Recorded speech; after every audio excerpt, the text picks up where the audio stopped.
기도하고요. 그리고 시작하겠습니다. 하나님 감사합니다. 오늘 이 시간에 하나님 함께하여 주시고 주님 뜻 안에 거하며 하나님 우리가 재직으로 부름받아 하나님 주님의 몸된 교회를 섬기기 위하여서 하나님 우리가 함께 또 비록 온라인이지만 함께 모여서 교회의 헌법과 교회 장로교회의 재직의 그 개념과 의미들을 같이 또 한번 살펴보고 함께 나누기를 원합니다. 하나님 함께하여 주시고 이 시간 우리가 또 교회에 대하여 그리고 교회의 직분에 대하여 또 잘 이해할 수 있는 귀한 시간이 되게 하여 주시옵소서. 아멘. 감사하며 예수 그리스도의 이름으로 기도합니다. 아멘. 아멘. 예, 감사합니다. 찬양 부르는 동안 또 누가 들어오셨나 한번 볼까요? 네, 우리 홍철호 장로님 오셨고 무동자 지사님 들어오셨고 김창숙 장로님 그리고 누구죠? 윤승현 지사님이신가요? 예, 윤승현 지사님인데 지금 아마 그냥 이동 중에 셀폰으로 하시는 것 같은 그런 느낌이네요. 그리고 오동엽 장로님 들어오셨고, 예, 유현희 지사님 가족분 네 분 들어오셨고, 그리고 누구죠? 우리 민홍자 지사님인가요? 그리고 김명순 지사님, 김나경 지사님 들어오셨고, 그리고 여긴 누구죠? 명숙, 예, 그리고 공명숙? 최윤정 지사님, 그리고 창스 아이폰 천사가 누구죠? 누군지 잘 모르겠어요. 예, 하여튼 예, 잘 들어오셨습니다. 정순옥 집사님. 정순옥 지사님. 예. 오케이. 예, 우리 같이 그러면은 성경 말씀 한 군데 보고요. 또 한번 또 나눌 수 있도록 하겠습니다. 성경 말씀 디도서 1장 5절로 9절까지의 말씀 제가 보여드리는데요. 같이 한번 교독으로 읽죠. 디도서 1장 5절부터 9절입니다. 제가 먼저 5절 읽고 9절까지 교독으로 읽겠습니다. 내가 너를 그레데에 떨어뜨려 둔 그 이유는 부족한 일을 바로잡고 나의 명한 대로 각 성의 장로들을 세우게 하려 함이니 책망할 것이 없고 한 아내의 남편이며 방탕하다 하는 비방이나 불순종하는 일이 없는 믿는 자녀를 둔 자라야 할지니라. 감독은 하나님의 청지기로서 책망할 것이 없고 제 고집대로 하지 아니하며 급히 분내지 아니하며 술을 즐기지 아니하며 구타하지 아니하며 더러운 일을 탐하지 아니하며 오직 그 나그네를 대접하며 선을 좋아하며 근신하여 의로우며 거룩하며 절제하며. 구절 같이 읽겠습니다. 믿은 말씀의 가르침을 그대로 지켜야 하리니 이는 능히 바른 교훈으로 권면하고 거스려 말하는 자들을 책망하게 하려 함이라. 네. 디도서에 보면 지금 이제 사도 바울이 디도를 그레데에 남겨둔 이유를 이야기를 하고 있죠. 그런데 지금 그 교회에 뭔가 좀 부족한 것이 있고 뭔가 좀 바로 세워야 할 것이 있어서 너를 그곳에 두었다. 그러면서 그 일을 위해서 사도 바울이 명한 대로 그 그레데 지역에 있는 각 성에 장로들을 세우게 하려 합니다라고 이야기를 합니다. 그러면서 이제 장로, 교회를 돌보고 교회를 섬겨야 될 그 장로는 어떤 사람인가? 일단은 책망할 것이 없어야 된다고 이야기해요. 쉽게 말하면 어떤 세상의 법이나 윤리적으로 큰 흠이 없는 사람. 그러면서 한 아내의 남편이며 이게 이제 일부 다처가 아니라 한 사람의 아내로서 한 사람의 남편으로서 하나 아내를 두고 있는 어떤 그런 남편이어야 되고 이거를 쓸 당시만 해도 교회 지도자는 남자들만 했기 때문에 지금 이런데 이제 거꾸로 오늘날 여자 목사 안수를 우리 PCUSA 교단에 주니까 여자의 경우는 남편을 한 사람만 둔 어떤 게 한 가정을 충실하게 이루고 있는 사람, 그리고 방탕하다 하는 비방이나 불순종하는 일이 없는 그런 믿는 자녀를 둔 자라야 된다. 그러니까 가정을 잘 돌보아서 자녀들 교육을 잘 시키고 그 자녀들이 믿음의 자녀들로 잘 성장하고 있는 그런 사람을 또 장로로 세워야 된다. 지금 이제 그렇게 이야기를 하는 거죠. 그리고 이제 감독은이라고 이야기합니다. 장로하고 감독이 어떻게 구별이 될 거냐? 이거는 이제 사실 각 교단마다 해석이 조금씩 다른 것 같아요. 아까 말했던 장로는 우리 장로교회 같은 경우는 저 같은 목사나 어제 설명을 드렸던 것처럼 당회에 속해 있는 장로님들을 그렇게 가르친다라고 보는데 또 이 감독은 또 감리교회는 어떤 그 목사들보다 더 높은 어떤 직책인 감독이다라고 그렇게 이야기하기도 하고 또 이제 목사의 다른 표현이다라고 그렇게 이야기하기도 하고 이제 뭐 그런 거죠. 하여튼 중요한 건 교회의 일꾼입니다. 교회의 어떤 직책을 맡은 이 사람은 하나님의 청지기로서 역시 책망할 것이 없는 사람이어야 된다. 책망할 것이 없고 중요한 것이 자기 고집대로 하지 아니하며 그러니까 고집이 많아서 자기 고집을 너무 부리고 자기 뜻대로 모든 일을 하려고 하는 사람은 지도자로서 사실 썩 바람직하지 않다. 지금 그렇게 쓰고 있는 거예요. 그리고 급히 분내지 아니하며 그러니까 화를 잘 내는 사람, 성질을 잘 부리는 사람 이런 사람도 교회의 지도자로서 바람직하지 않다. 술을 즐기지 아니하며 그러니까 술 먹고 어떤 자신의 쾌락이나 정욕을 위해서 살아가서는 안 되고 구타하지 아니하며 그러니까 폭력적이지 않아야 된다라는 거죠. 그리고 더러운 일을 탐하지 아니하며 그러니까 자신의 어떤 경제적인 이득을 추구하는데 열심을 내고 그것으로 교회에서도 자신의 어떤 사업이나 비즈니스를 위해서 막 그렇게 활용하는 그런 일을 위해서 교회에서 어떤 직분을 맡으려고 한다면 그것은 옳지 않다라고 지금 그렇게 이야기를 하는 겁니다. 오히려 나그네를 대접하고 그죠?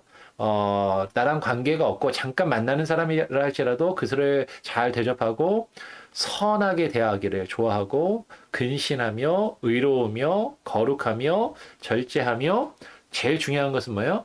믿분 말씀의 가르침을 그대로 지켜야 하리니 하나님의 말씀 믿부신 믿을 만한 여기다 믿부다라는 건 뭐 예쁘다 이런 말이 아니에요. 믿분이라는 말은 믿을 만한 신뢰할 만한 하나님의 그 말씀의 가르침을 그대로 잘 지키는 하나님의 말씀을 잘 듣고 잘 배우고 그렇게 지키는 사람이어야 된다. 왜냐하면 그런 사람이 지도자로 세워져야 능히 바른 교훈으로 다른 사람들을 권면할 수 있다는 거죠. 다른 사람들에게 말씀을 또 가르치고 전하고 다른 사람들이 잘못할 때 그들의 잘못을 또 이렇게 바르게 권면할 수 있는 그리고 거스려서 말하는 자들, 잘못된 말과 행동을 하는 사람들을 그것은 옳지 않다라고 바르게 그것을 가르쳐주고 때로는 따끔하게 충고해주고 때로는 그것을 책망하고 아주 큰 잘못을 지었을 때는 교회에서 그것을 치리하더라도 그 치리를 받는 자가 당신이나 똑바로 해 이런 말을 하지 않도록 그런 지도자를 세우는 것이 바람직하다라고 지금 이제 이야기를 합니다. 오늘 우리가 이제 재직 교육으로 모였습니다. 그래서 재직 교육을 하는데요. 재직으로서 우리가 이제 어떤 모습을 가져야 할 것인가, 어떠한 태도를 가지고 교회 사역을 하고 교회 일들을 해야 할 것인가, 그런 부분들을 같이 한번 살펴보기를 원하는 거죠. 그러면서 여러분 우리가 저를 포함해서 목사와 장로와 또 우리 교회에 이제 있는 권사님들이나 안수집사님 그리고 서리집사님들까지 직분자들이 어떠한 마음과 어떠한 태도로 교회를 섬겨야 될 것인가. 오늘 읽은 이 디도서 말씀을 좀 잘 읽어보시고 묵상하시면 좋을 것 같고요. 이제 우리가 교회 직분을 이해함에 있어서 어제는 각 교회가 이 땅에 있는 지상교회, 이 땅에 있는 눈에 보이는 가시적인 교회, 조직교회들은 완벽한 하나님의 그 보편교회를 이루지는 않지만 그 보편교회의 구성원들로서 보편교회를 이 땅에 나타내고 드러내고 세워나가는 그런 교회들이라고 말씀을 드렸어요. 그러면서 이 땅에 있는 각각의 지역교회들이 사실은 다 조금씩 차이가 있다.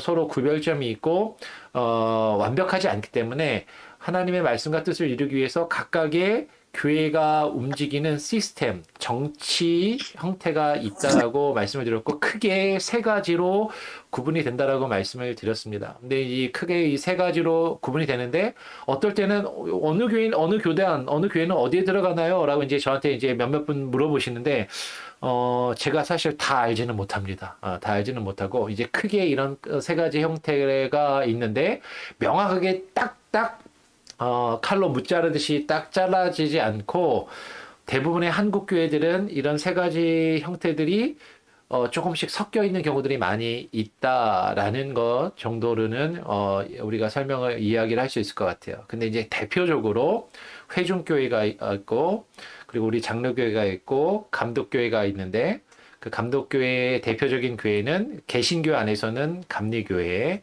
그리고 장로 정치를 하는 교회는 당연히 장로교회, 그리고 회중 정치를 하는 교회는 이제 침례교회가 있다라는 것을 어제 말씀을 드리고 어떤 그 특징에 대해서 어제 좀 설명을 드렸습니다. 혹시 어제 그 교육 들은 내용 중에서 조금 더 궁금하시거나 이해가 안 되거나 혹은 좀 하시고 싶은 말씀이 혹시 있으신가요? 그러면 지금 한두 가지 좀 뭐 질문이나 뭐 이야기를 하는 시간을 가져도 괜찮을 것 같아요. 없으세요?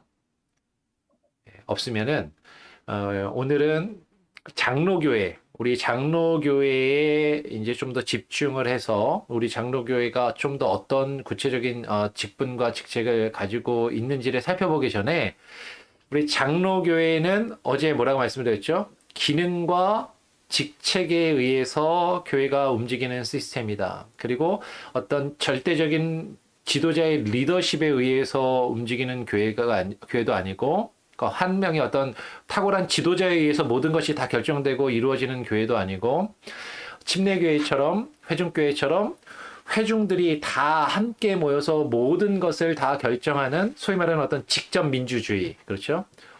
회중들의 의견을 다 일일이 물어서 하는 그런 교회 시스템이 아니라 쉽게 말하면 우리 미국의 정치를 생각하시면 돼요. 국민의 대표로 국회의원을 뽑잖아요. 하원의원과 상원의원을 뽑듯이 의원을 뽑고 그 선출된 대표제에 의해서 대의 정치를 하게 됩니다.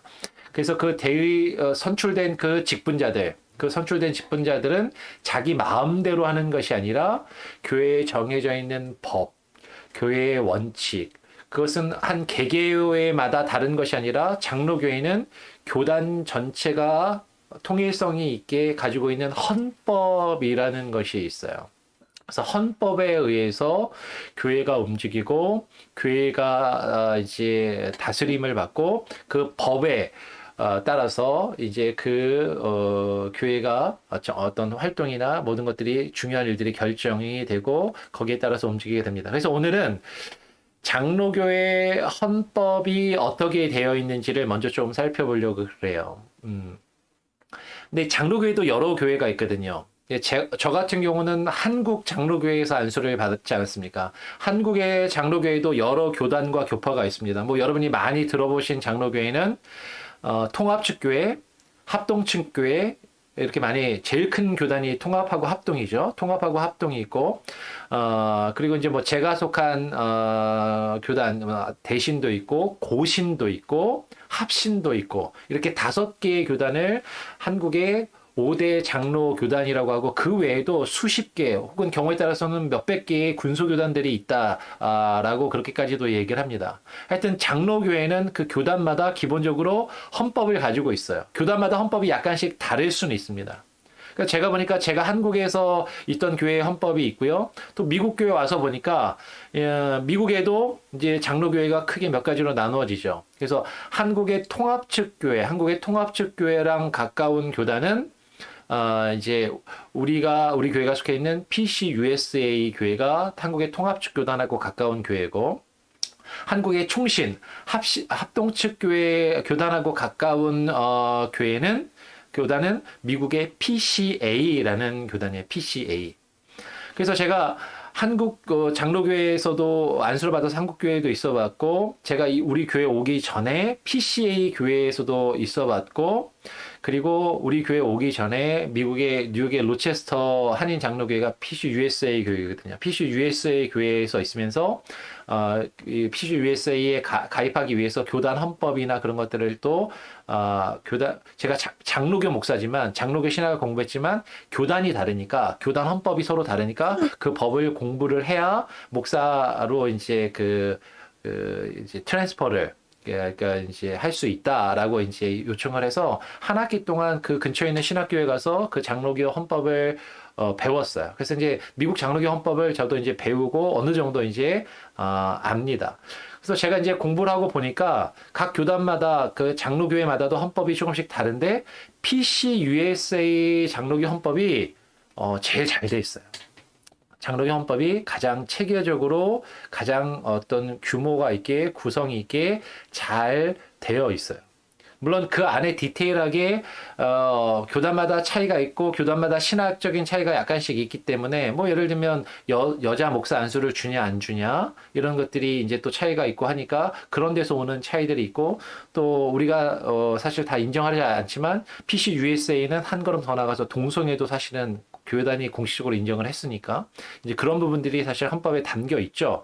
그래서 이제 그런 것들이 헌법에 담겨 있기 때문에 그런 데서 오는 교단의 어떤 차이들이 헌법에 있어서 다 100% 동의하고 할 수 있는 건 아니지만 헌법의 어떤 체계나 헌법이 쓰여져 있는 그런 내용들은 PCUSA 헌법이 제가 보니까 제일 잘 돼 있어요. 그래서 오늘은 우리 교회가 속해 있는 PCUSA 교단의 헌법을 어떤 구성으로 되어 있는지를 같이 한번 좀 살펴보고 이제 들어가려고 합니다.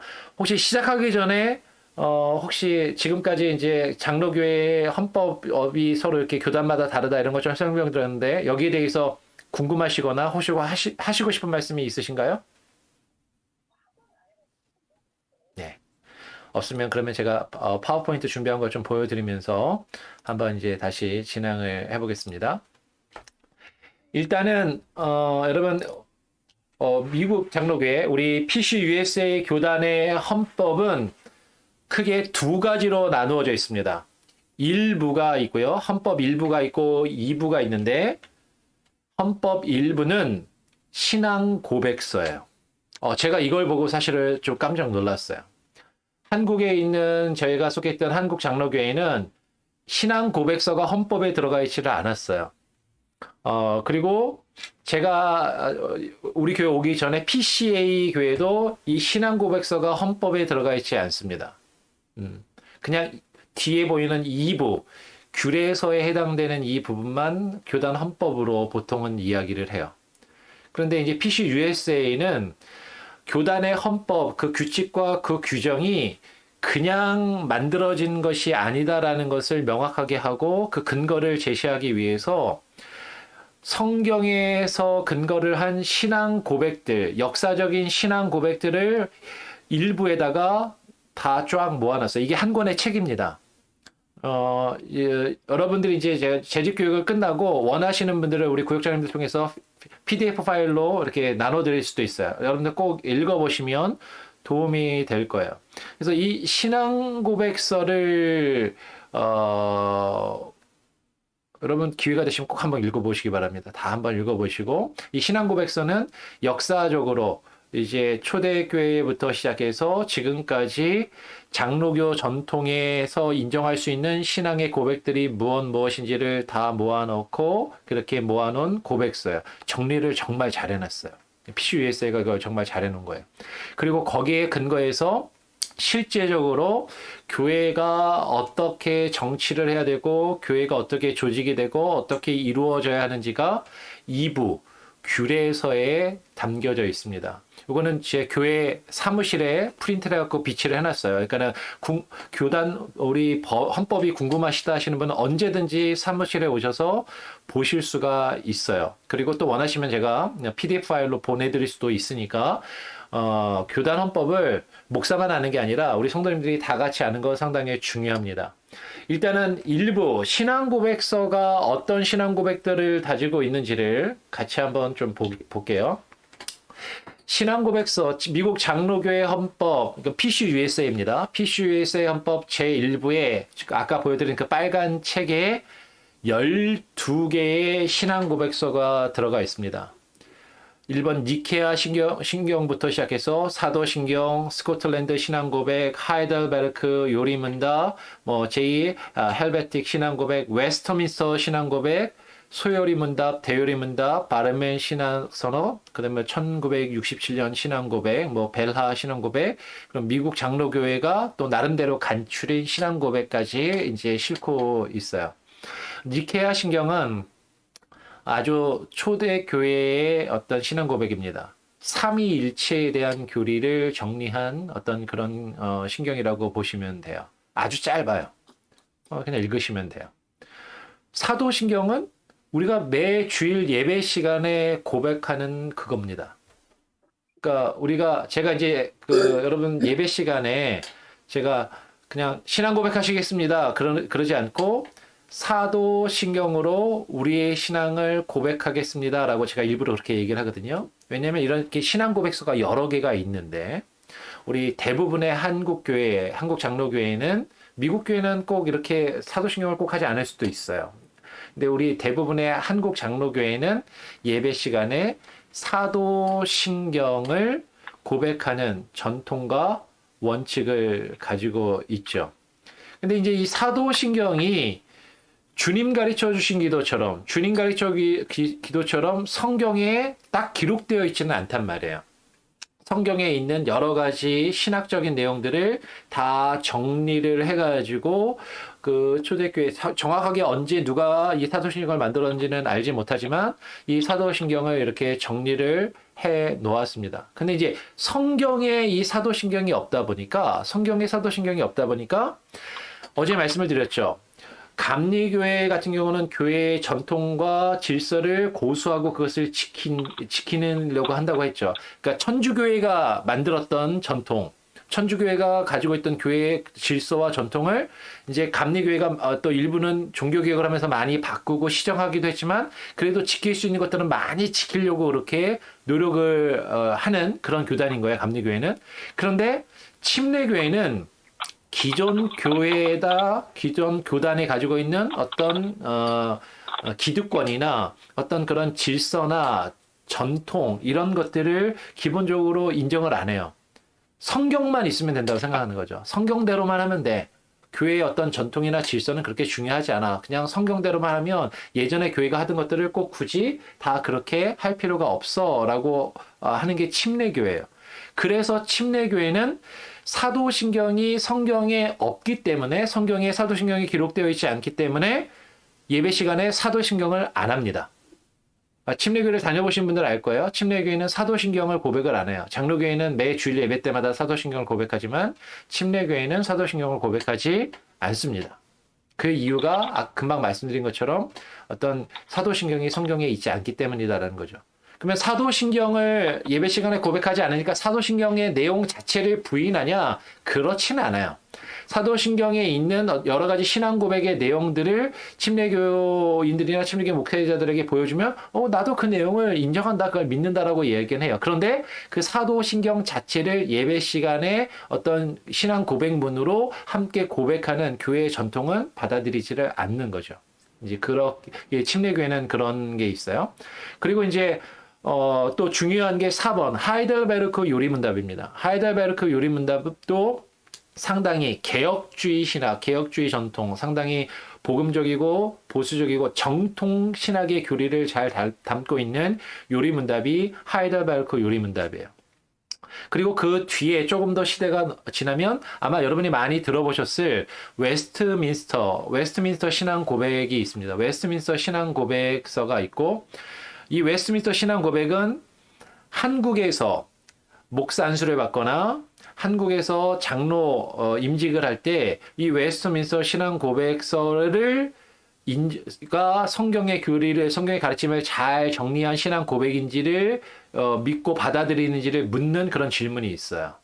근데 참 이상하게도 웨스트민스터 신앙 고백과 그 뒤에 나오는 웨스트민스터 신앙 고백에서 나오는 대소요리 문답, 소요리 문답과 대요리 문답이 성경의 가르침을 잘 정리한 신앙의 고백을 담고 있다는 것을 인정하고 믿느냐라고 질문하고 거기에 예해야 목사 안수도 받고 장로 임직도 받는데 솔직하게 목사 안수 받고 장로 교육 받을 때 이 웨스트민스터 신앙 고백이나 대소요리 문답을 처음부터 끝까지 다 가르치고 배워서 안수를 받지 않는 경우가 많아요. 저도 목사지만 저도 저를 포함해서 제 동기 목사들도 그렇고 심지어는 여러분 장로들도 그렇고 그렇게 그걸 묻는데 웨스트민스터 신앙 고백 그렇게 길지 않거든요. 그냥 뭐 사실 그렇게 몇십 페이지밖에 안 돼요. 그 마음만 먹으면은 몇 시간이면 읽을 수 있는 건데도 사실은 그거를 다 한번 처음부터 끝까지 읽어보고 그것을 공부하지 않고서 목사가 되거나 장로가 되는 경우들이 많이 있어요. 대소요리 문답도 마찬가지고요.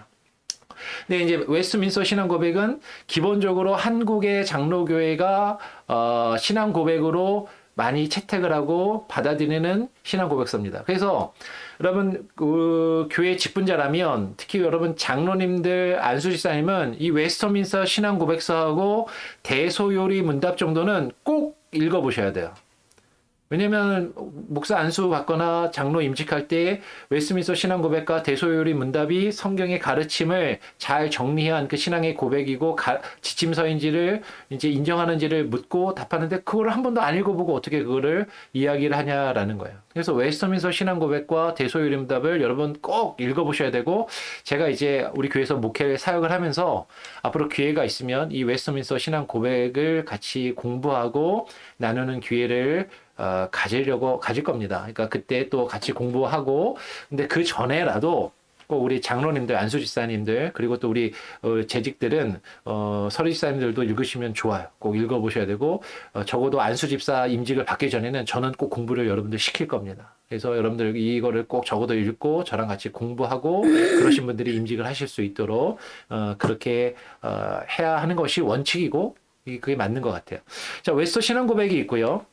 그 웨스트민스터 신앙 고백서의 그 신앙 고백에 대한 내용이 이제 고백이 길잖아요. 그러니까 그 고백을 이제 공부할 수 있도록 이제 1년에 이제 쭉 한 번씩 예배 시간에 몇 개, 두세 개씩의 그 문답을 묻고 성도들이 답하는 형식으로 그 웨스트민스터 신앙의 고백에 있는 내용들을 이제 공부하고 학습할 수 있도록 요리 문답이라는 걸 만들었습니다. 교리 문답이라는 거죠. 이제 뭐 대표적인 소요리 문답 1번이 여러분 이거 들어보셨을 거예요. 인간의 가장 큰 목적이 무엇이뇨? 뭐 하나님을 영화롭게 하며 그분을 기뻐하는 것이다. 뭐 이제 뭐 이런 거 들어보셨을 거예요. 그러니까 그런 질문을 하고 답하는 형식으로 요리 문답을 정리를 했습니다. 근데 이거면 소요리 문답은 뭐고 대요리 문답은 뭐냐? 소요리 문답은 어린 아이들이 신앙 고백을 익힐 수 있도록 아이들 수준에서 정리한 게 소요리 문답이에요. 그럼 대요리 문답이 어른, 성인 성도가 이제 묻고 답하는 형식으로 소요리 문답보다 조금 더 구체적이고 조금 더 길고 조금 더 많은 내용을 담고 있는 게 대요리 문답이거든요.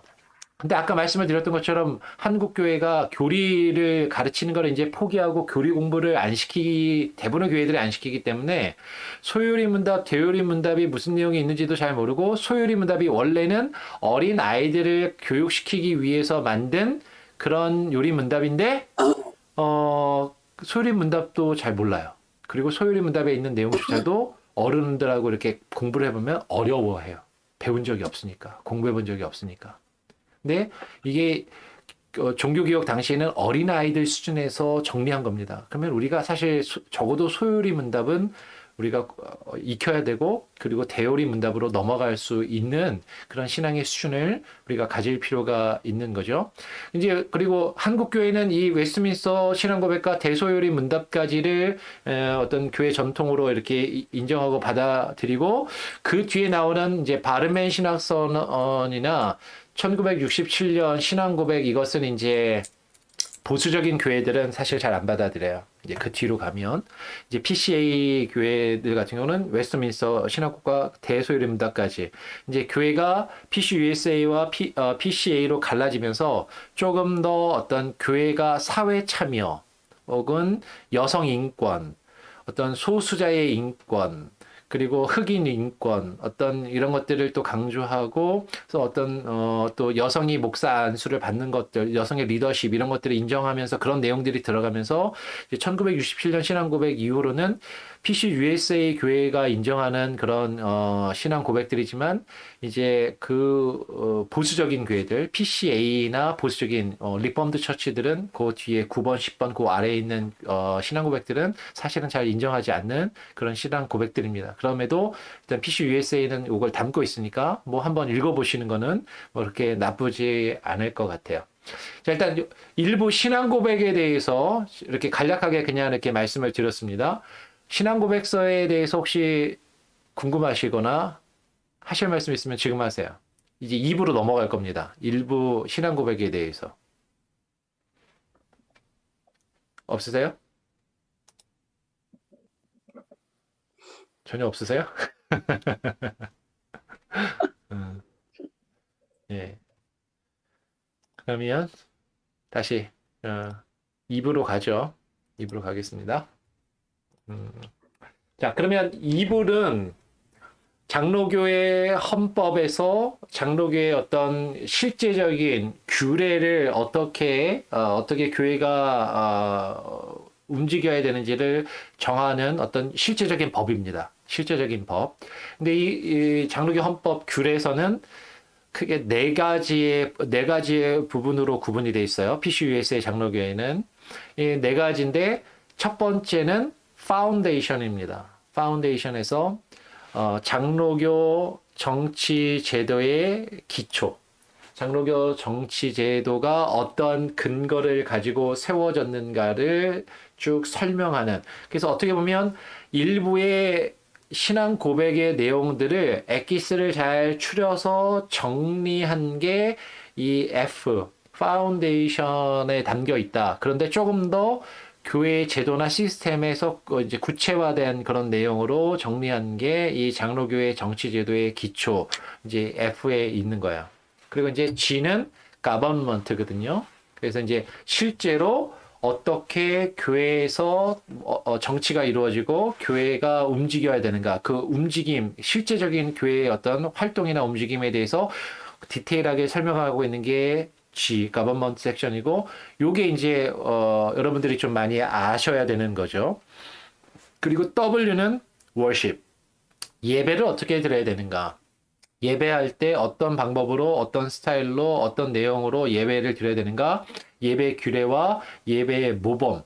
예배 모범이니까 반드시 꼭 이렇게 해야 된다라는 건 아닌데, 어떤 기준과 원칙과 예시와 모범을 보여주고 있는 거죠. 그래서 이 예배 모범에는 뭐 성찬식을 포함해서 주일 예배, 성찬식, 뭐 세례식, 뭐 장례 예배, 결혼 예배, 뭐 그리고 목사 임직할 때 임직 예배, 장로가 임직할 때 임직 예배 어떻게 해야 된다 이런 것들이 이제 쭉 정리가 되어 있는 그런 내용이 이 예배 모범입니다.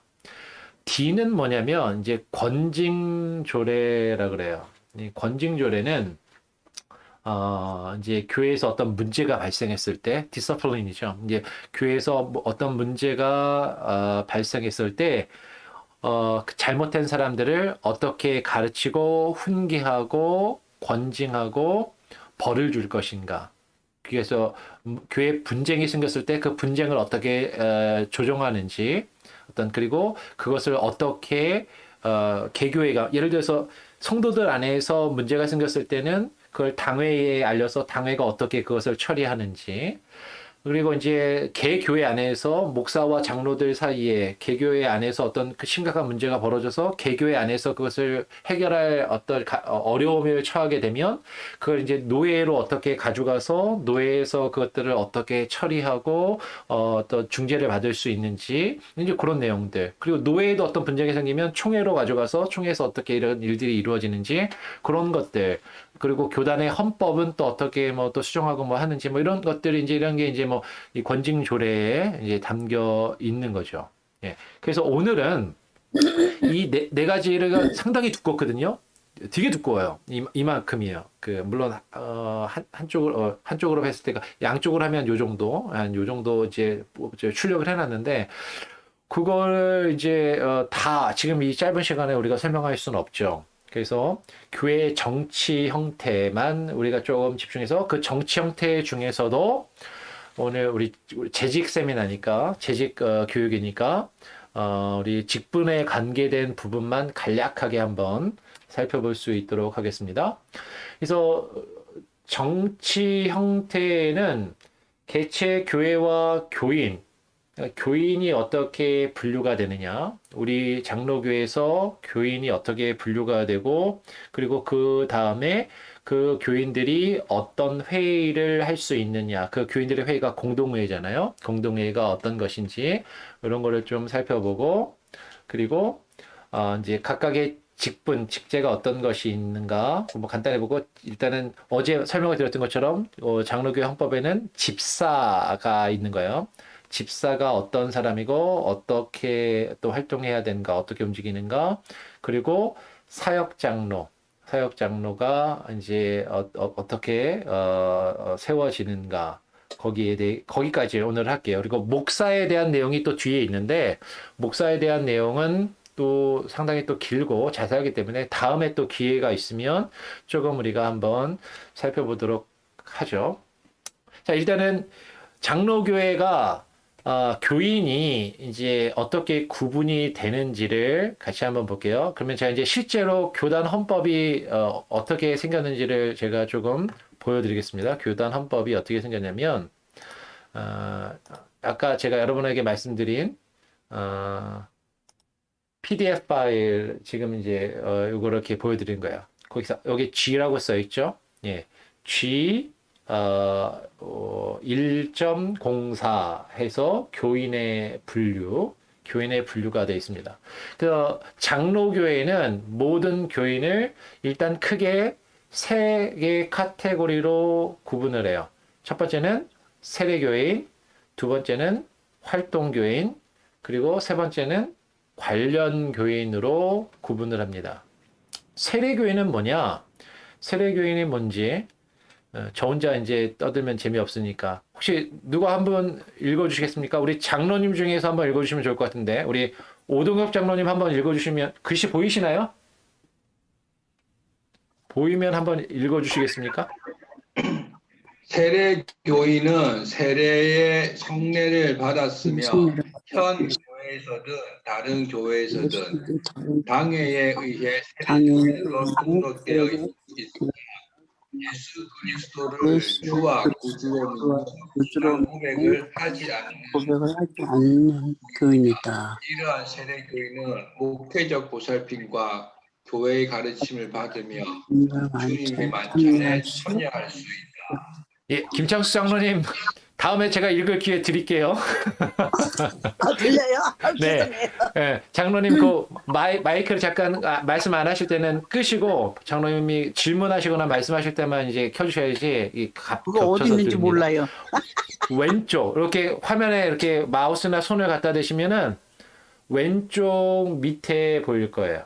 왼쪽 밑에 이렇게 마이크 모양을 이렇게 탁 누르시면은 마이크가 이렇게 빨간색 선이 딱 가면서 마이크가 꺼져요. 또 말할 때는 또 한 번 누르면 마이크가 켜져요. 됐죠? 네. 첫 번째는 세례교인입니다. 세례교인은 말 그대로 세례를 받은 교인이에요. 그런데 좀 이해가 안 되는 표현이 하나 있죠. 세례교인으로 등록되어 있으나 예수 그리스도를 주와 구주로 믿는 신앙 고백을 하지 않는 교인? 아니, 세례를 받았는데 무슨 신앙 고백을 하지 않는 교인이 있어? 이렇게 생각하실 수 있는데 어떻게 이해하시면 되냐면 장로교회는 어렸을 때, 아기 때 뭐를 줘요?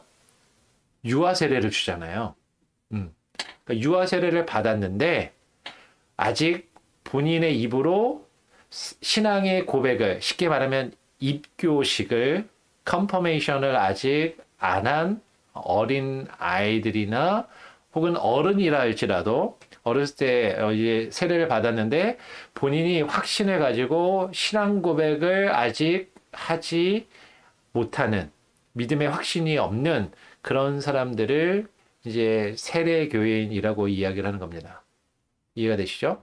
예. 유아 세례를 받고 어렸을 때 세례를 받았지만 아직 그 입교식을 하지 않은, 컨퍼메이션을 아직 하지 않은 교회, 이 신앙 고백은 그냥 혼자 하는 신앙 고백이 아니에요. 사도신경 뭐 이런 게 아니라 교회 앞에서 공적으로 신앙 고백을 컨퍼메이션 하는 거야.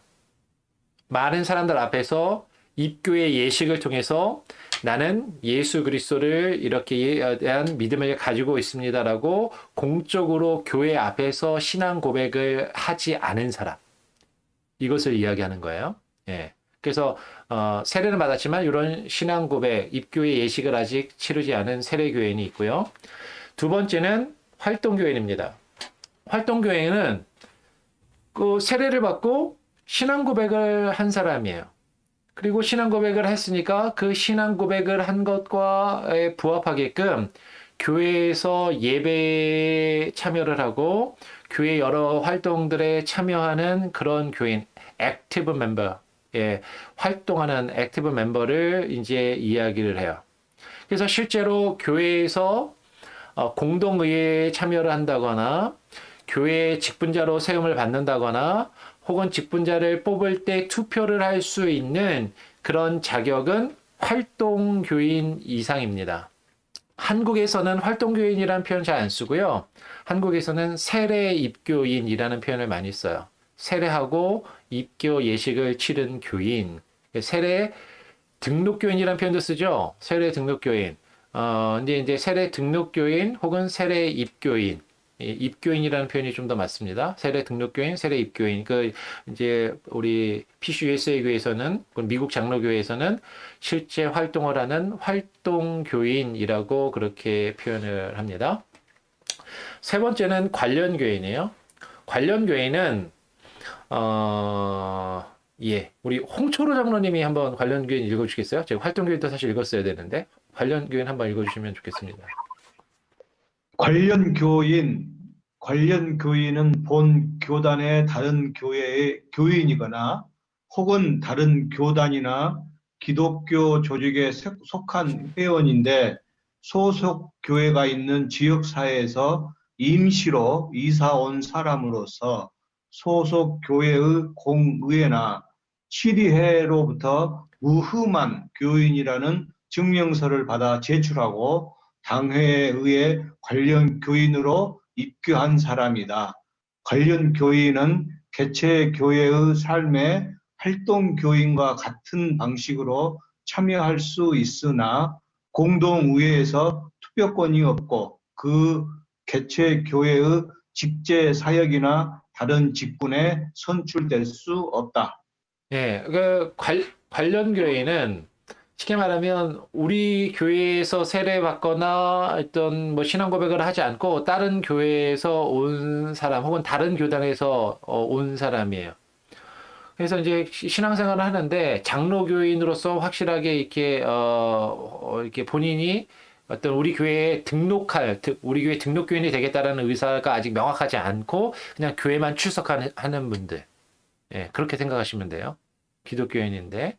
예, 이런 분들이 이제 관련 교인이고 아직 교회에 정확하게 등록을 해서 활동으로 하는 활동 교인이 아니기 때문에 언제든지 와서 예배도 하고 교회 여러 가지 행사들에 참석은 할 수 있지만 교회 공동의회에 참석해서 투표를 해서 어떤 직분자를 세우거나 어떤 거를 결정할 수 있는 자격과 권한은 없는 분들을 관련 교인이라고 하는 거죠. 근데 이 관련 교인이 등록 교인이 되면 그리고 당회가 그걸 인정을 하면 활동 교인으로서 그런 자격이 부여가 되는 겁니다.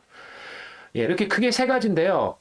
여기 보면 기타 참석자들이 있어요. 기타 참석자들은 어떤 사람이냐면 그냥 제가 얘기하면 그냥 뭐 왔다 갔다 하는 사람들, 잠깐 왔다 가는 사람들, 잠깐 교회 방문하는 사람들, 뭐 이런 사람들인 거죠. 그 정기적으로 교회에 오는 사람은 관련 교인이라면 그 잠깐 방문하고 그냥 이렇게 예배에 누구나 참석할 수 있잖아요. 예, 그러니까 그런 사람들은 그냥 참석자들 그냥 그렇게 분류를 하는 겁니다. 이렇게 세 가지 교인이 분류 있는데 여기에 대해서 혹시 질문이나 하시고 싶은 말씀 있으세요? 예, 없으면 넘어갑니다. 자, 그러면 이제 우리 이런 활동 교인 이상, 아까 말씀드린 대로 활동 교인 이상이 교회의 어떤 중요한 일을 결정하고 어떤 할 때 모이는 회의가 congregational meeting, 공동의회예요. 어떤 교회의 어떤 회중이 모여서 함께 하는 이제 회의입니다.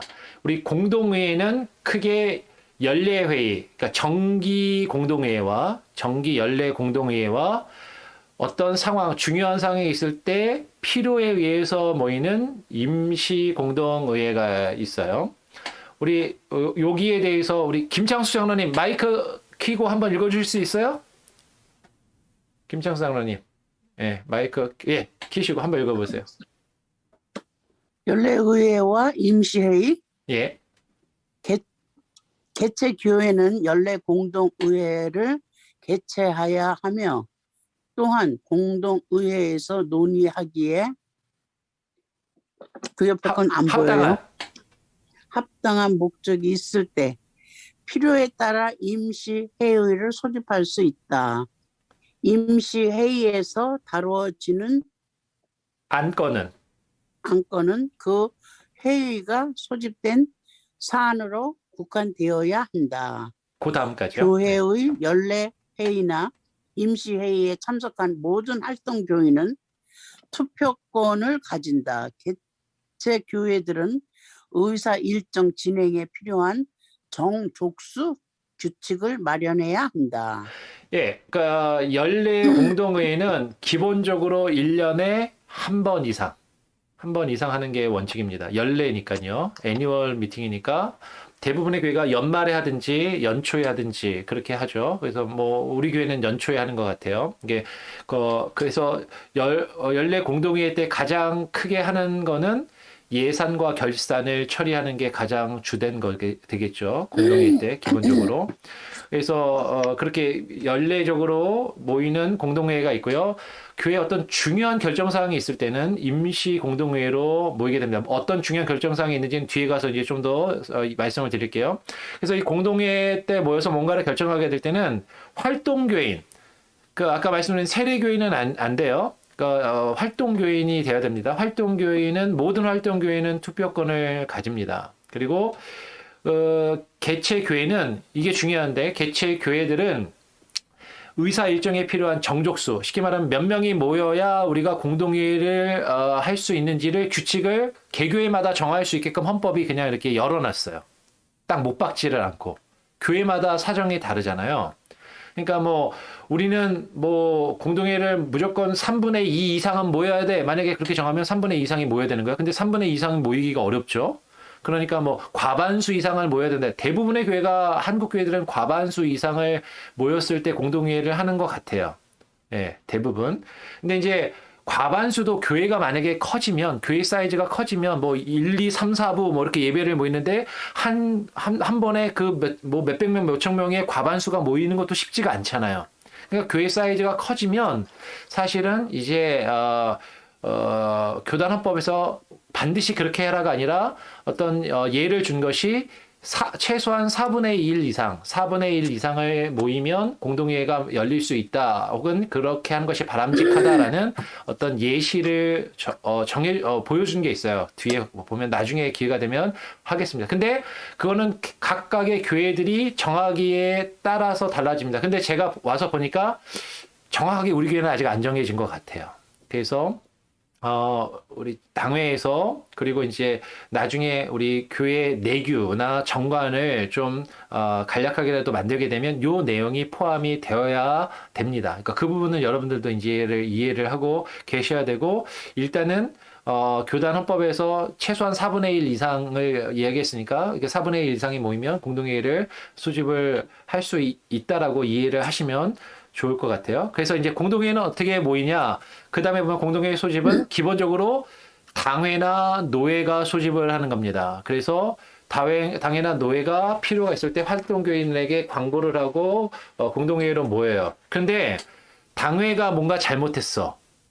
당회가 어떤 뭔가 일을 안 하려고 그래. 근데 활동교인 전체 교인들이 볼 때 꼭 공동회의로 모여서 뭔가를 정하였으면 좋겠는데 당회를 장로들이나 담임 목사가 안 열어. 그러면 어떻게 할 수 있냐면 활동교인의 4분의 1이 서면으로 사인을 하고 서면으로 당회를 열어달라고 요구를 할 수가 있어요. 그러면 당회를 열어야 됩니다. 이 부분도 이제 우리 교인들이 알고 계시면 좋겠죠? 그러면 공동회에서 처리할 수 있는 안건이 뭐냐? 공동회 아까 임시 공동회에서 그러면 정기 공동회에서는 보통 예결산을 처리를 하는데 임시 공동회에서 중요하게 처리를 하는 그 안건은 어떤 거냐 했을 때 그 안건은 지금 공동회에서 적절한 안건을 이제 1.0503에서 다루고 있죠. 그래서 공동회에서 다룰 수 있는 안건은 다음에 관련된 사안에 국한되어야 한다. 그러니까 공동회에서는 여기에 기록된 사항들만 처리를 하고 이렇게 큰 내용들만 처리하고 나머지 좀 작은 일들이나 디테일한 것들은 다 어디서 정하는 거예요? 당회에서 정하는 겁니다. 당회가 의결기관으로서 당회가 모든 것을 결정할 수 있는 권리를 가지고 있어요. 그래서 공동회에서 해야 되는 반드시 공동회에서 해야 되는 그런 일은 장로를 선출하는 일, 안수집사, 집사를 선출하는 일, 그리고 교회의 법인, 재단 이사를 선출하는 일. 이거는 꼭 공동회의를 열어서 해야 됩니다. 왜냐하면 장로교의 원칙이 대의 민주주의 원칙, 대의 정치의 원칙이기 때문에 성도를 대표하는 대표자를 뽑을 때는 성도들이 반드시 모여서 뽑아야 된다라는 거죠. 그리고 장로와 마찬가지로 목사를 뽑을 때도 그 목사는 담임 목사뿐만 아니라 어떤 교회는 목사 2명이 같이 동시에 사역을 하는 코미니스트를 하는 경우도 있어요. 그래서 동사 목사라고 하는데 저는 예전에 이게 동사 목사가 익숙하지 않았고 무슨 나이 많으신 목사님이 후계자 목사를 키우는 걸 동사 목사라고 그렇게 생각하고 부르시는 분들도 간혹가다 계시는데 뭐 그럴 수도 있어요. 그런데 이제 동시에 같이 사역을 하는 거를 말합니다. 그래서 제가 있던 세크라멘토 지역에도 목사님 2분이 담임 목사가 2명이에요. 그래서 동시에 사역하는 그런 목사들이 있고요.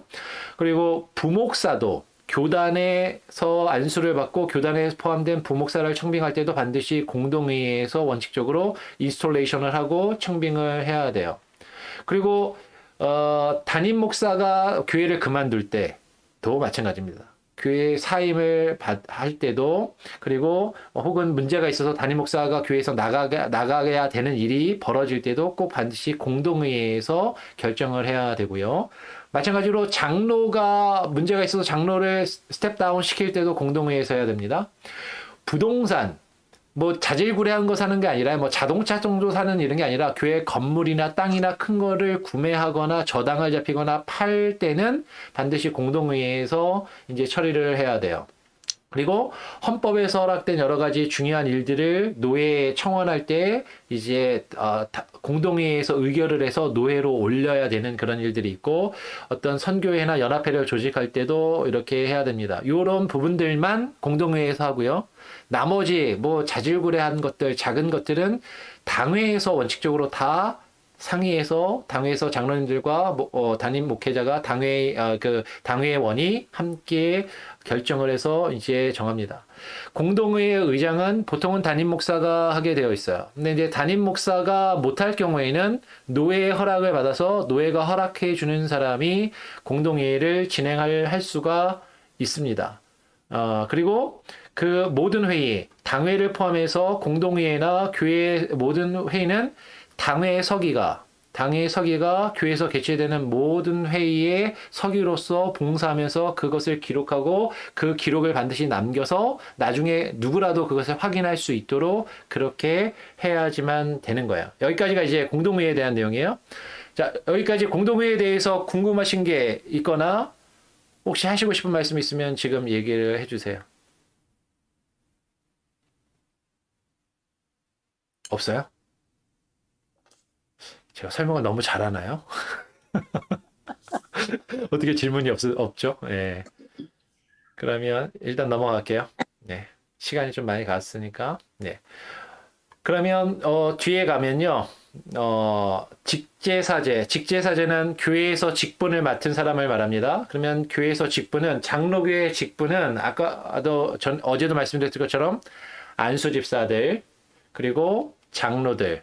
이 장로들은 말씀과 성례전의 목사. 그죠? 일반적으로 우리가 생각하는 말씀과 성례전을 담당하는 목사도 장로입니다. 가르치는 장로고요. 그리고 사역 장로들이라고 이제 교단 헌법이 용어를 바꿨어요. 전에는 이제 다스리는 장로라는 표현을 썼는데 사역하는 장로.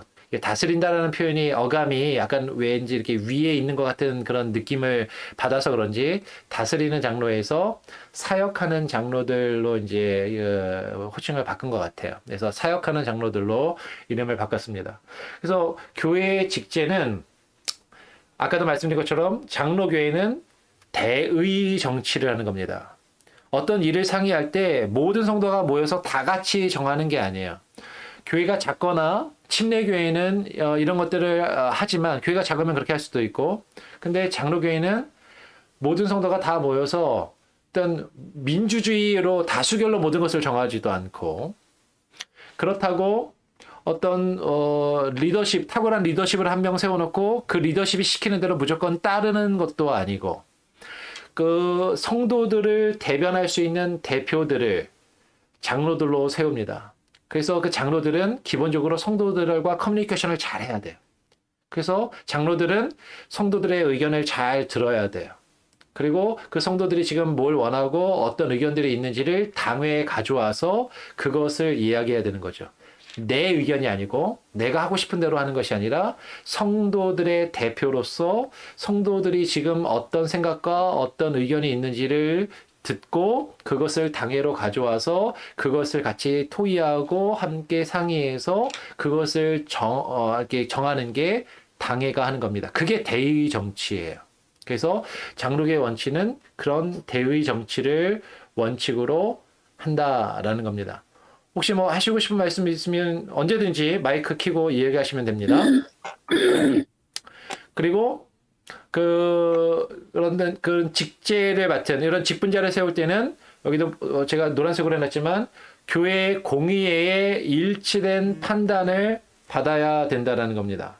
무슨 얘기냐면 공동의회에서 인정해준 사람이 성도의 대표로 선출돼서 일을 할 수 있고 해야만 한다. 이제 그런 거죠. 그런 자격이 있는 사람을 검증해서 세워야 한다라는 그런 표현이에요. 그래서 공의회가 이제 우리 개교회는 공동의회가 되겠죠. 노예로 가면 노예도 공의회입니다. 일단 공의회가 각각의 어떤 후보자에게 그 기준을 정하고 어떤 누가 우리 교회에서 일꾼으로 일할 수 있다는 기준과 원칙을 정하고 그 표준을 적용함에 있어서 반드시 첫 번째 기준은 뭐예요? 내 마음에 드는 사람이 아니라 성경과 신앙 고백, 아까 이야기한 그 신앙 고백의 가르침과 지침을 반드시 따라서 그런 직분자들과 일꾼을 세워야 된다라는 거죠.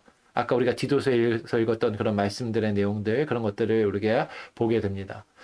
자, 여기까지 일단 기본적으로 교회의 어떤 대의 정치로서 일꾼들이 세워지고 그 일꾼들이 의사를 결정하고 뭔가를 진행한다라는 것에 대해서 설명을 드렸는데 여기까지 혹시 질문이나 하실 말씀 있으세요?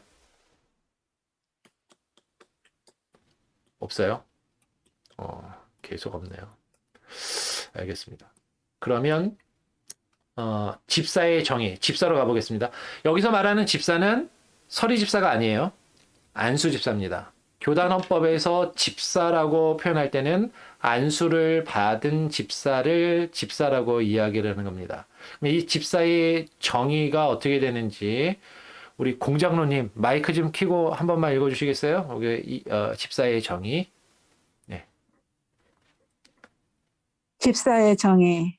성경에 제시된 집사직은 연민과 전도와 섬김의 직분으로서 가난한 자, 배고픈 자, 병든 자, 길 잃은 자, 애로운 자, 압제받는 자, 부당한 정책이나 제도에 억눌린 자, 괴로워하는 자들에게 예수 그리스도의 구속적 사랑을 나누는 것이다.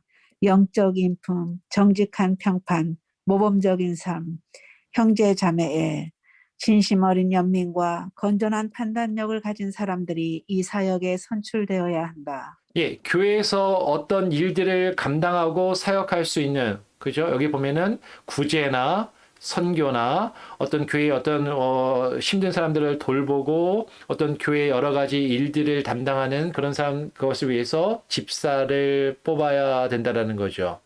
근데 이 집사는 당회의 권위하에 놓입니다.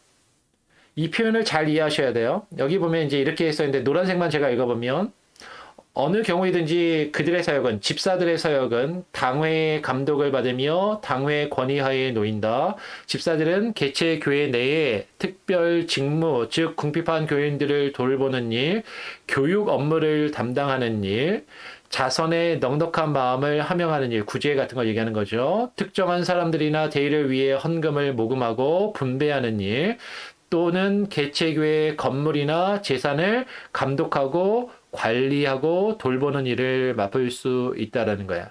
실제적으로 몸을 쓰고 활동을 하는 일을 하는 게 집사라는 거죠. 그러니까 당회는 의결기관이라면 집사나 집사회는 실제로 활동하는 사람들이 집사입니다. 그러니까 집사는 그냥 뭐 직위가 아니에요. 나 교회 뭐 한 몇 년 다니면은 집사 받는 그건 명예직이 아니에요. 타이틀이 아니에요. 일하라고 세워놓은 겁니다. 그러니까 지금 교회에 안수 집사가 있는데 안수 집사가 우리 교회는 한 명밖에 없잖아요. 한 명이 모든 일을 다 할 수는 없잖아요. 그러면 교회에서 그 일을 또 한 명이 다 할 수 없기 때문에 함께 일할 사람들을 세우기 위해서 템퍼러리로 집사를 세운 게 서리 집사입니다. 1년직으로 1년 동안 어떤 책임을 가지고 어떤 교회의 어떤 그 사역을 함께 감당하고 도울 수 있는 권한을 당회가 위임해준 어떤 그런 사람들이 이제 서리 집사인 거죠. 근데 여기서 이제 잘못 이해하면 안 되는 게 이거예요. 당회의 권위하에 있다라고 하니까 어떻게 오해를 하냐면, 그러면 집사 위에 장로가 있구나라고 오해를 하는 거예요. 안수 집사보다 장로가 더 높은 자리라고 생각하는 거예요. 근데 어제 제가 말씀을 드렸습니다. 기본적으로 장로교회는 그 직분의 높고 낮음이 없어요. 역할과 책임의 권한의 어떤 그 차이만 있을 뿐이죠. 그러면 집사들이 당회의 권위하에 놓인다라는 건 안수 집사보다 어떤 개인 장로가 더 높은 자리가 있어서 장로가 예를 들면은 뭐 우리 교회 오장로님이 이제 우리 교회는 안수 집사님 한 분밖에 안 계시잖아요. 그죠? 구원탁 집사님이 계시는데 구업사님보다 높으니까 무조건 다 시키고 구집사님 무조건 시키는 대로 해야 된다. 뭐 이런 이야기가 아니라는 거죠. 어떤 장로 한 사람이 안수 집사 한 사람보다 높아서 그 권위 아래에 있다라는 게 아니라 중요한 게 뭐야? 장로가 아니라 당회입니다. 당회의 권위 아래에 있다라는 거예요. 장로 개인이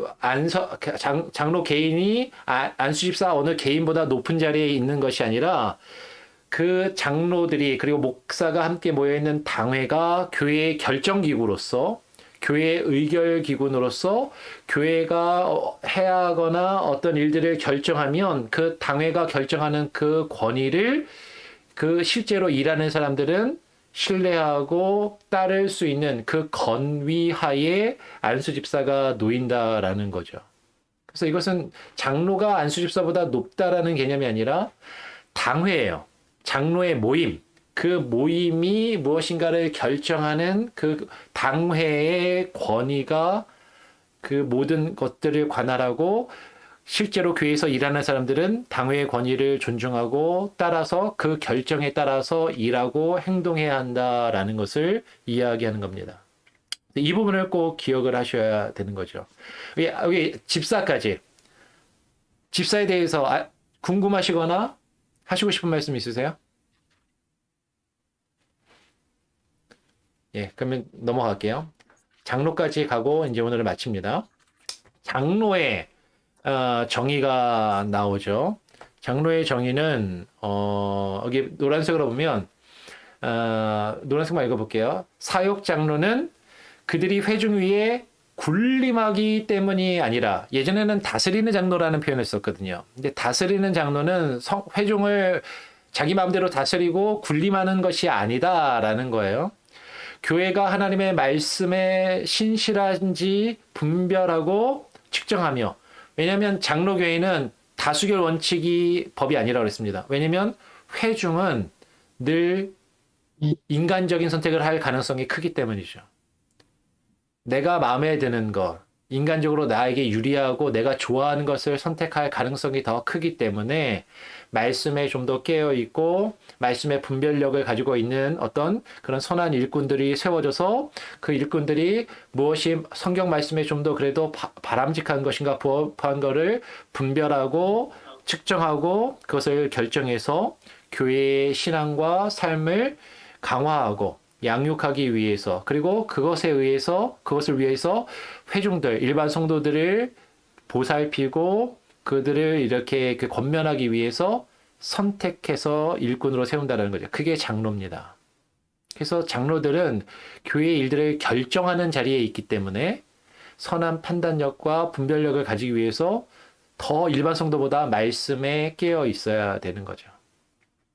그래서 어제도 얼핏 말씀을 드렸지만 이런 사역 장로들은 그 밑에 노란색으로 해놨죠. 차상위 공의회, 우리 그 개교의 당회 차상위 공의회는 노회예요.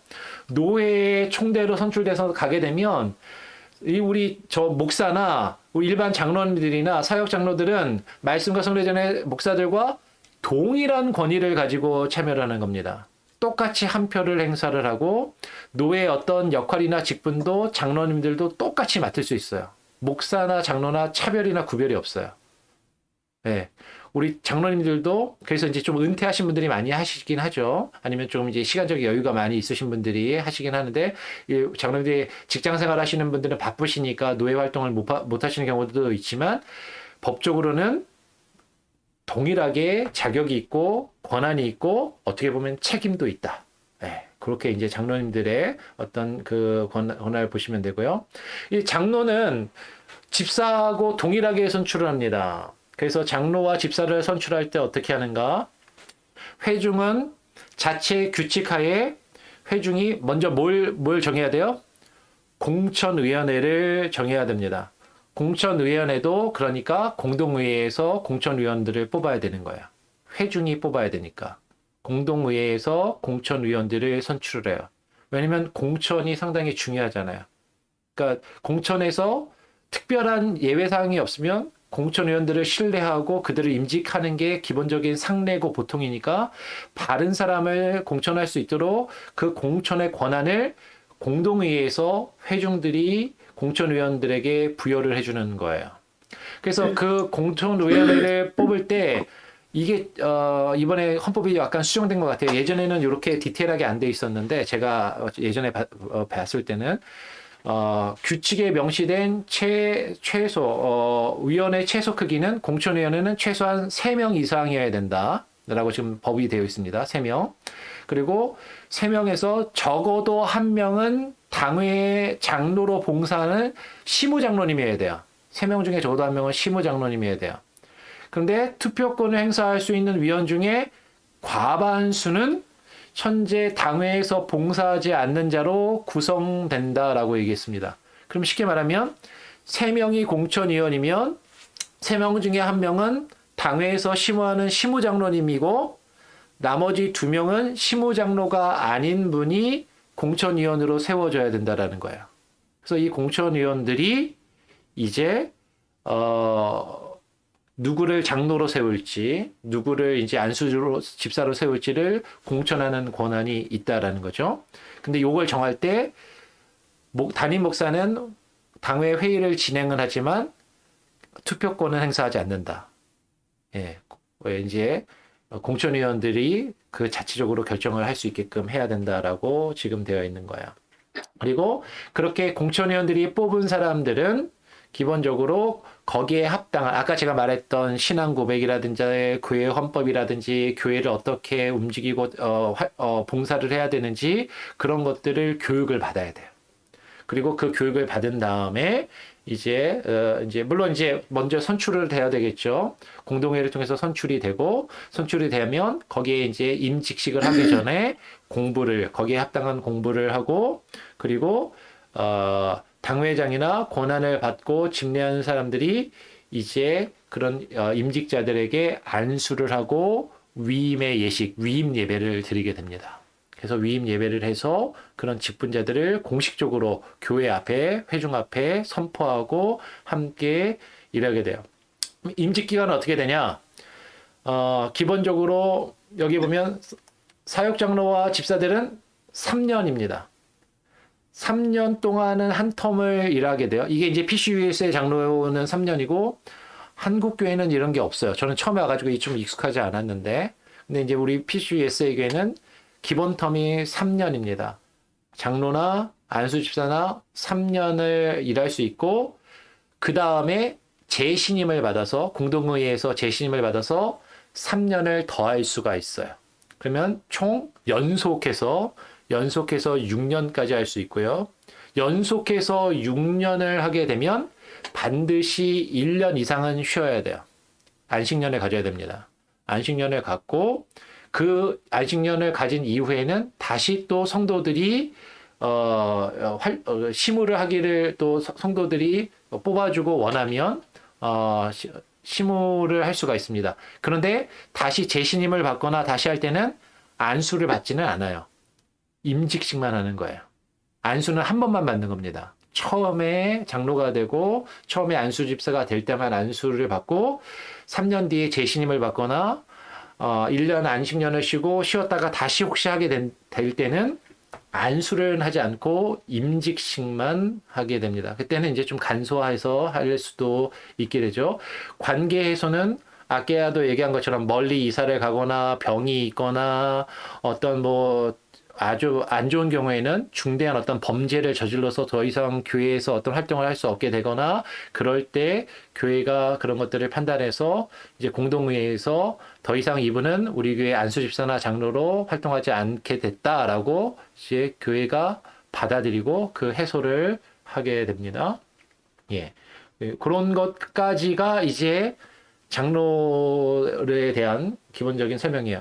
오늘 이제 제가 이제 설명할 건 여기까지고, 그 다음은 이제 목사에 대한 내용인데, 목사에 대한 내용은 다음에 또 기회가 있으면 제가 이제 여러분들하고 이렇게 또 이제 공부를 하도록 할게요. 오늘은 재직에 대한 교육이니까 재직에 대한 부분만 이렇게 좀 설명을 했습니다. 여기까지요.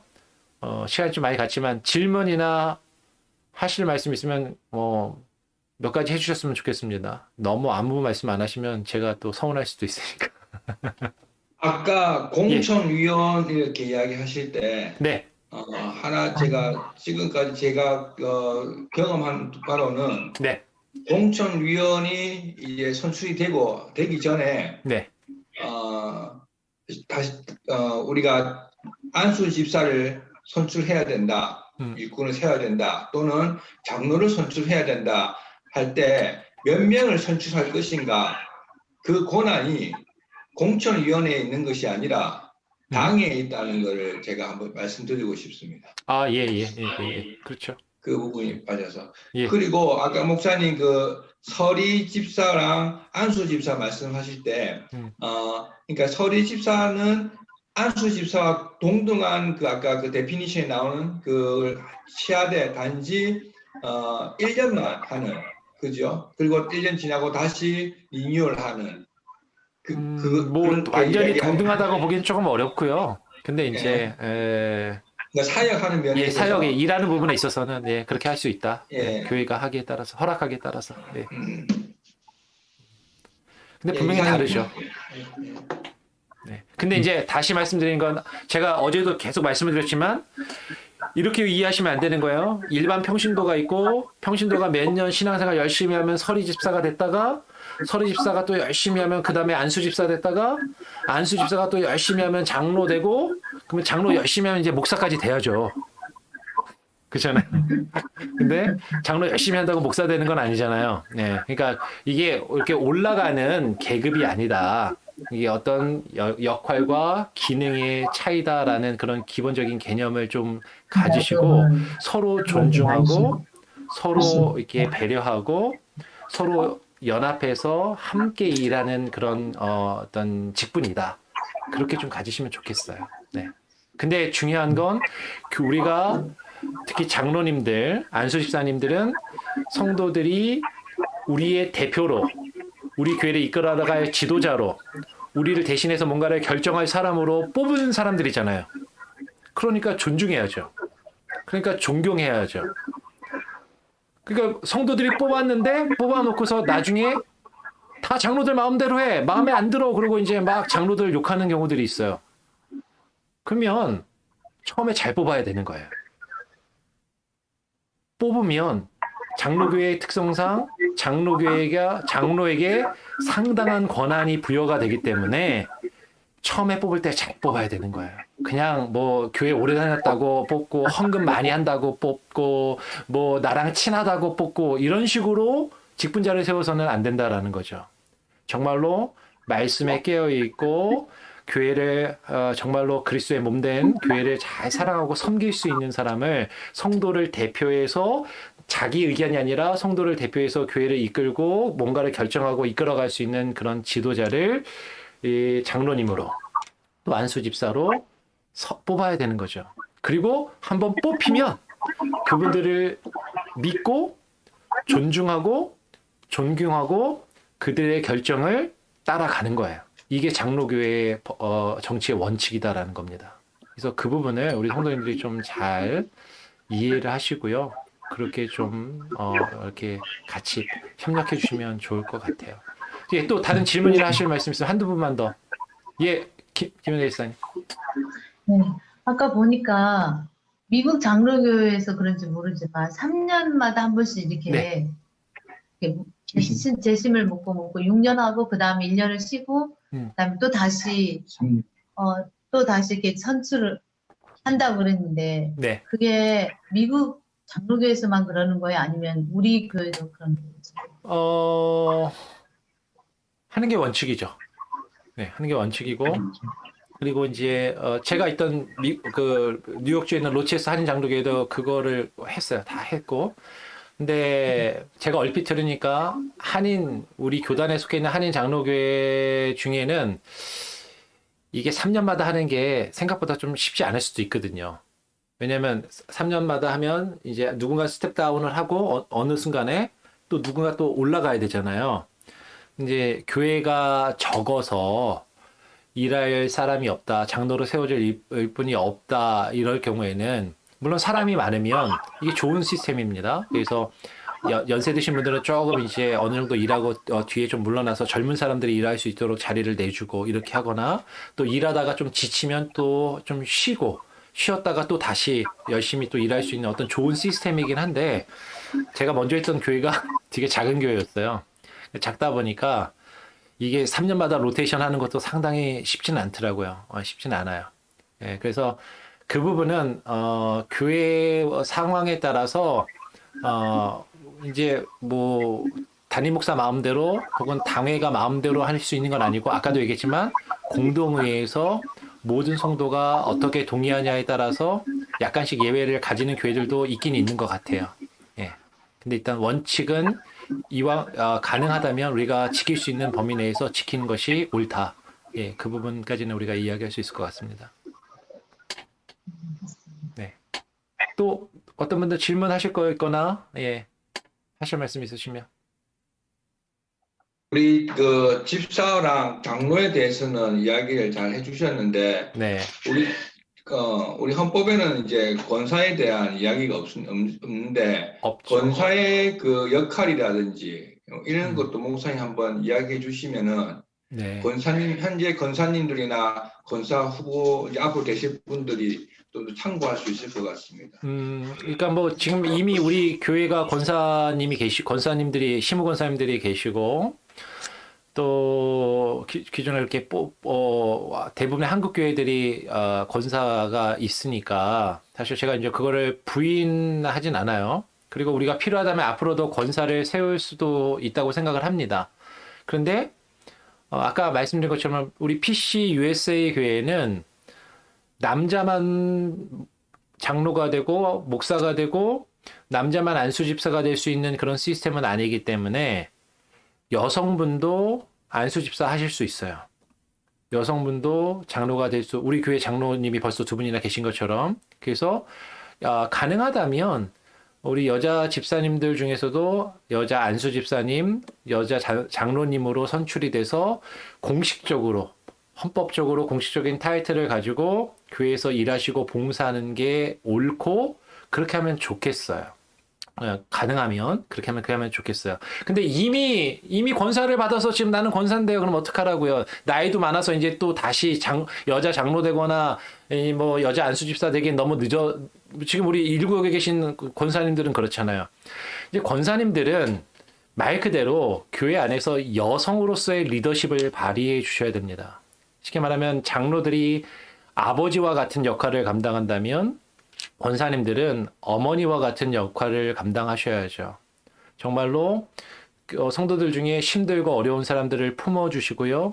따뜻하게 대해주시고 위로해주시고 그리고 늘 기도해주시고 제가 한국에 있을 때 권사님들에 대한 그런 모습은 어떤 인상이 늘 머릿속에 남아있냐면 예배 시간에 제일 앞에 앉으셔서 제일 먼저 오셔서 교회 예배당에서 기도하시고 가장 늦게까지 기도하시고 돌아가시고 예전에 장의자가 없을 때는 방석 깔고 앉아가지고 무릎 꿇고서 정말로 밤새 교회에서 눈물 흘려서 기도하시고 성도들을 위해서 기도하시는 어머니 그런 역할 그리고 성도들이 갈등 있거나 어려움이 있을 때 그런 것들을 잘 중재해주고 이끌어 주실 수 있는 그런 일들 그죠? 그리고 또 좀 권사님 중에 좀 젊은 권사님들이라면 실질적으로 교회에서 많은 일들이 있잖아요. 친교를 한다든지 식사 봉사를 한다든지 여러 가지 활동들이 있을 때 남자들은 투박해서 잘 못해요. 남자들은 능력이 없어요. 이제 그런 것들을 또 우리 여성 성도님들이 또 주도해서 하시고 또 남자들 시키면 됩니다.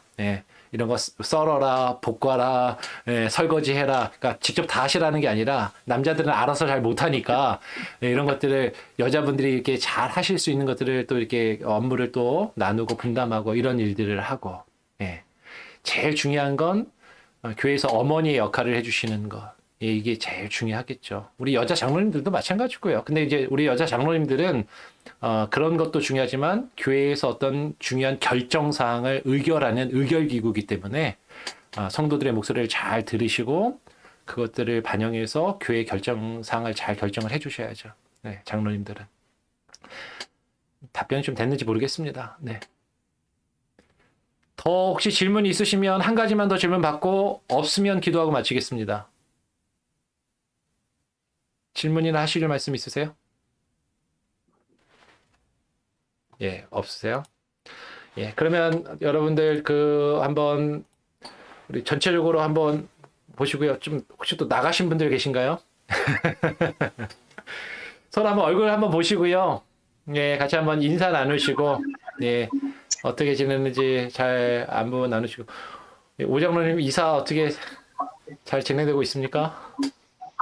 내일까지 내일에 집을 열쇠를 반납해야 되는데 불가능할 것 같아요 지금. 집에 생각보다 짐이 많아가지고. 그죠? 그러실 것 같아요. 제가 지금 나 지금 김창수 장로님 뵈니까 너무 반가운데요. 장로님 장로님 들으시니까 너무 좋아요. 병원 갔다 오셨지요? 아니요, 못 갔어요. 그래요. 내일 아침에 가세요. 그럼 주일날 오실지는 내일 아침 돼야 알겠네 그러면. 예. 알겠습니다. 주일날 뵐게요 장로님. 되게 고맙대요. 하여튼 뭐 얼굴 보니까 좋습니다. 음성 파일 나오셔서 교회 오시겠으면 좋겠네요. 예. 네, 다른 질문 사항이나 하실 말씀 없으신 거죠? 집사님. 마지막 기회입니다. 정순옥 집사님. 네. 정순옥 집사님 얼굴 좀 보고 싶어서. 그러게 화면이 꺼져 있네요. 아, 모르겠어요. 좀 계시는 건지 화면에 꺼져 있어서. 네. 저기 1차 접종하신 분들 2차 3월 1일 잊지 마시라고. 예, 돌아오는 월요일, 화요일 여러분 1차 지난번에 맞으신 분들 2차 예방접종 맞으시랍니다. 예, 리마인드 해주셨습니다. 예, 다른 거 특별한 거 없으시면 제가 기도하고 마치겠습니다. 그러면 기도할게요. 네. 하나님 감사합니다. 오늘 재직교육 두 번째 시간으로 이렇게 함께 모였습니다. 우리 교단 헌법의 구성에 대해서 그리고 교회의 또 직분과 직제에 대해서 우리가 같이 함께 나누고 함께 또 들었습니다. 우리가 교회에 대해서 오래 신앙생활하면서 잘 아는 것 같지만 정확하게 알지 못하고 있는 부분들 하나님 이번 기회에 또 잘 정리하고 또 새롭게 알고 하나님 또 그리고 우리가 잘못 혹시라도 알고 있었던 것들이 있다면 우리의 생각과 우리의 마음을 또 바꿔먹고 하나님 교회 직분자들로서 그 사역과 역할을 바르게 잘 감당할 수 있는 귀한 은혜가 있게 하여 주시옵소서. 하나님 또 코로나 위기 가운데 이 상황 가운데 우리가 함께 모이지 못하고 이렇게 온라인으로 모이지만 하나님께서 동일한 은혜로 동일한 마음으로 우리 성도들에게 부어주시고 이 자리에 이 시간에 함께하지 못하신 분들 유튜브로 시청하시는 분들 실시간으로 함께 보지 못하고 이후에 또 우리 녹화된 내용을 시청하시는 분들에게도 하나님께서 동일한 은혜와 동일한 마음으로 교회를 섬길 수 있는 귀한 열심과 귀한 마음을 부어 주시옵소서. 감사 찬양 영광 주님께 올려드리며 예수 그리스도의 이름으로 기도합니다. 아멘. 감사합니다. 감사합니다. 수고하셨습니다. 네, 수고하세요. 예. 주일날 네, 들어가세요. 새벽 예배 때 뵙고요. 또 한번 주일에 봅시다. 교회에서 뵙겠습니다. 네, 들어가세요. 편안한 밤 되세요. 네, Everybody, good night, sleep. 예, 네. 감사합니다. 예.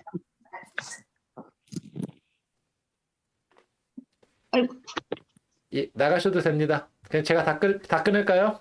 네, 그럼 제가 끊겠습니다. 네, 예, 수고하셨습니다. 예.